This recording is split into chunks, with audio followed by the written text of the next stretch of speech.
Je sais pas vous, mais man, le degré d'indiscipline de certains Sénégalais me choque. À la limite, ça me sidère.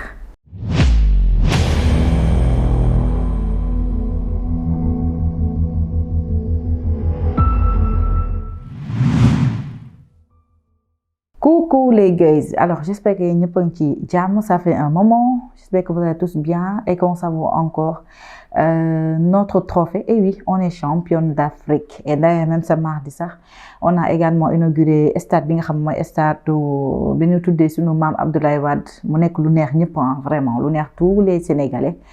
Ñu koy rafetlu. Alors la fête fut belle, c'était une très belle fête, vraiment un joyau boo xam ne je pense que les Sénégalais le méritent et ça fait plaisir de voir que les infrastructures poussent. On en a besoin, même si certains me diront qu'il y a d'autres priorités, mais je pense que ça fait toujours du bien quand même ñuy gis ni que infrastructure yi ñu ngi juddu, que ça soit terre bi, que ça soit stade bi entre autres. Alors, pour en venir à notre sujet du jour, stade bi, ça va nous servir de tremplin. Comme vous le savez, mardi bi dañ ko doon inauguré, comme je l'ai dit tantôt, c'était la grande fête avec des chefs d'État et puis tout le peuple sénégalais qui est sorti en masse pour venir remplir le stade. Li naan nag la tache noire de cette belle fête mooy on a noté des jeunes yoo xam dañoo nekkoon ci buntu bi doon caillasser li nga xam ne mooy devanture stade bi mu nekk un geste boo xam je pense que tous les Sénégalais l'ont déploré, tous les Sénégalais ñaawlu neen ko, en tout cas l'ensemble des Sénégalais ou la majorité des Sénégalais ñaawlu nañu geste boobu noonu. Il y a même eu des altercations entre ñoom ak les forces de l'ordre. Bon, je sais pas a priori qu'est-ce qui a motivé cette réaction de ces jeunes. Dañ leen tere woon dugg amuñu woon carte d'invitation, whatever, quoi qu'il en soit, je pense bien que rien, absolument rien ne peut justifier ce genre de comportement. Ça, je pense que vraiment vous serez d'accord avec moi. Il n'y a absolument rien qui peut justifier ce genre de comportement. Au XXe siècle, à l'ère où nous sommes, je pense que c'est des genres de pratiques yoo xam ne wootuñ ko fi gis.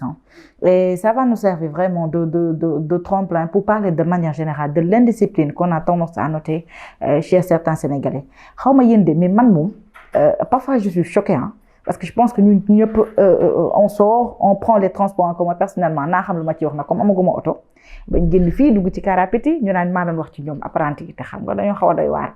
Mais quand on en parle, je pense que en fait li tax ma njëkkee foofu sa transport en commun yi foofu ngay njëkkee gis le degré d'indiscipline non mais extraordinaire bi ñu am ñun Sénégalais. C'est juste extraordinaire quoi. Pour un rien, pour un non, on s'échange des mots aigres, pas du tout doux. Pour un rien, pour un oui et pour un non, rom nga mag, dëkk nga ma, dëggoo ma, saare yi commencé. Et puis on a l'insulte à la bouche. 1, 2, 3, on insulte à dire vrai comme. On s'amuse même avec ça. Donc je pense que ça heurte même pas certaines personnes. Mais da ngay xool, je pense que ñun ñëpp dañ koy dund. Da ngay dugg ci car rapide par exemple, wala mu dugg ci Tata. Mais car rapide par exemple, parce que moom lañu gën a tendance di gis apprenti wecci ma rek xuloo mën na ci am jox ma passe ni la koy waxee rek tu sens nettement en fait il y a une hostilité quoi entre le demandeur ak ki nga xam ne moom mooy joxe. Pourquoi je sais pas. Et même ces réactions on a tendance à voir ça dans certaines surfaces wala certains points de vente j'allais dire da ngay gis bu baax a baax ci yenn structures yi nga xam ne jënd ak jaay la. On a un problème de clientèle on a un problème de comment accueillir les gens. Da ngay ñëw tu as l'impression que la personne non elle s'est tapé une mauvaise journée ou bien une mauvaise soirée et c'est à toi d'encaisser yow nga xam sa yoon newu ci. Et tu viens pour acheter, tu as l'impression que tu viens pour commander. C'est comme si tu donnes pas ton argent. À la limite même c'est da ngay neexal pour mën a jënd. On en est là. Donc le service client ça pose problème. C'est-à-dire la relation entre les gens filles ça pose réellement un problème. À la base, c'est quoi? Je sais pas. Et tu vois, de ces comportements, parfois tu te demandes, est-ce que ñenn nit yi leen ma jéggal ci kàddu gi mais comme il faut le dire, parfois tu te demandes yenn nit yi est-ce que jëluñu leen quand je dis àll, je fais pas allusion au village, je précise ça. Mais est-ce que jëluñu leen dans forêt au sens littéral du terme où il y a que des animaux, ñu jëlee leen foofu noonu amuñu benn vie en société, il y a pas de sociabilité ni rien du tout. C'est-à-dire ils sont nés, ils sont pas entourés d'êtres humains, jël leen jour dugg leen ci biir nit yi. Parfois cette impression nga am quoi. Parce que ni ñuy waxee ni ñu ñàkkee kersa nu ñu mënee saaga. Je vais essayer froidement avec vous vraiment d'analyser cette situation parce que je pense que loolu acte boobu noonu jeunes yi dem ça va me permettre peut-être de voir de manière générale notre problème de comportement parce qu'on a un problème réel de comportement.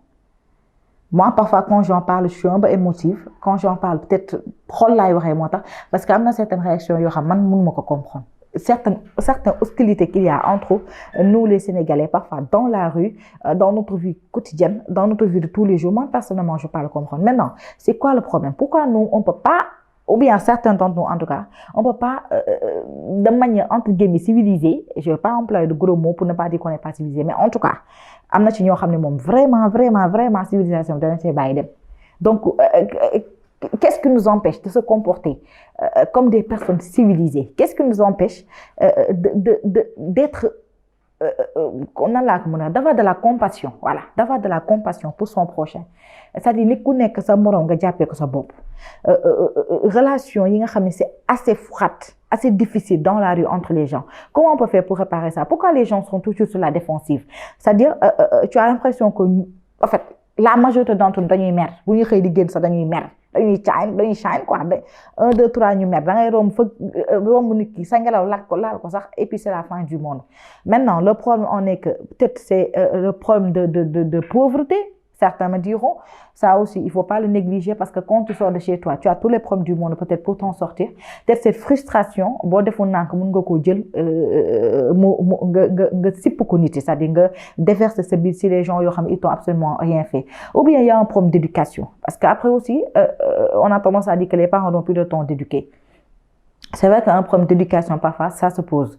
Parce que quand tu vois la réaction de certaines personnes, tu sens nettement que l'éducation qu'il fallait à la base, à la maison, ça a été loupé. On ne peut plus parler d'avant parce qu'avant, tout le quartier est éduqué. Avant, toute la communauté est éduquée.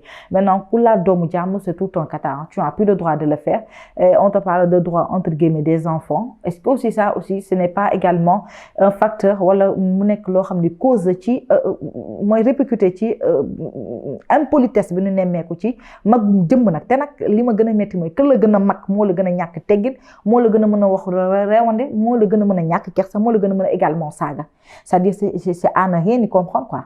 Donc je pense que de manière générale on devrait vraiment se revoir, une introspection. Quand je dis on, parce que c'est vraiment toutes les familles sénégalaises, la base, la source, le socle même, moi la famille, la maison. Est-ce qu'on ne devrait pas revoir comment on doit éduquer nos enfants? Est-ce qu'on n'a pas loupé ce comment? Parce que parfois également l'intention elle est bonne. Je pense que ku jur sa doom ku ne am nga bëgg nga ko yar bëgg nga sa doom bokk ci doom yi gën. Donc moi je me dis l'intention elle est toujours louable. On peut pas avoir son enfant et puis bëgg mu mel nenn ni loolu moom je pense que xel sa nangu ko. Donc comme je dis l'intention est louable. Maintenant comment s'y prendre? Est-ce que ce n'est pas ça qui fait défaut? Également mag boo demee ba am un certain âge, même si on a loupé ton éducation chez toi à la maison, mais c'est à toi de s'éduquer. Mais lii ñu doon def ci buntu stade bi ay magum jëm ko doon def, c'est pas des enfants parce que juste ils sont frustrés parce que mu ñu woon dugg. Non mais attends, c'est quoi le projet quoi? Nous avons ben bijou bu melni, il y a des chefs d'État et puis tout le monde nous regarde. Quand je dis tout le monde, moi l'Afrique, les autres, tout le monde nous regarde et puis on se permet de luxe de am yenn comportement yi nga xamné vraiment en fait nit nak da ngay doon nit wala nga def leen lo xamné kenn du comprendre la quoi da ngay nité wala nga baña nité da ngay def yëfu nit wala nga xol leneen ke li ngay def mais amna acte yo xamné amna action yo xam boko défé sincèrement ñu bolé la ci nité wala ñu bolé la nga nek nité parce que nek nit yom na mi nité mo jafé mu bolé nga nité da fay nek lo xamné dafa xawa doy war. Maintenant qu'est-ce qu'on doit faire? Parce que je pense que rien n'est encore trop tard, rien n'est encore perdu. Est-ce qu'on ne devrait pas se revoir? Est-ce qu'on ne devrait pas revoir notre comportement? Est-ce qu'on ne devrait pas revoir énormément de choses? Est-ce qu'on ne devrait pas revoir également cet excès d'estime qu'on a en soi?